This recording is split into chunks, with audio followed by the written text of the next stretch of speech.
Les semences sont des produits essentiels dans le cadre d'une résilience alimentaire. Elles permettront la continuité d'un potager existant ou le démarrage d'un nouveau.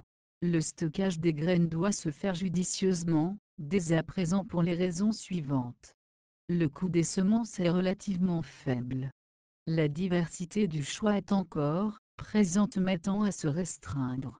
Il faut d'ores et déjà faire des recherches pour trouver des graines adaptées à nos besoins. Les semences sont des organismes vivants, qui doivent conserver leur pouvoir de germination. Cette capacité à germer dépend de nombreux facteurs à la récolte, au séchage, au tri, à l'emballage et à la conservation. Les techniques et connaissances actuelles permettent aux semenciers de conserver un taux de germination jamais atteint dans l'histoire. Il nous appartient d'agir sur le facteur de conservation pour préserver un haut taux de germination. Si la qualité des semences actuelles est exceptionnelle, d'autres problèmes et risques sont apparus. On peut citer l'homogénéisation génétique et les hybrides stériles. Ces facteurs vont clairement à l'encontre d'une démarche résiliente. Il faut donc porter une attention particulière lors de l'acquisition des graines.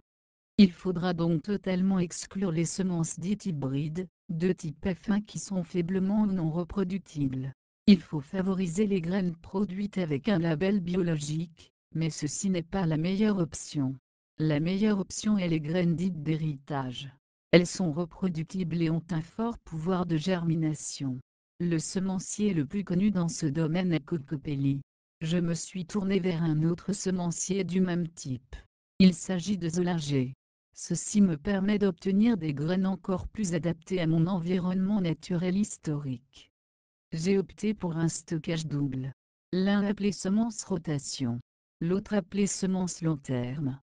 Chaque stock possède des graines de même type mais des variétés différentes.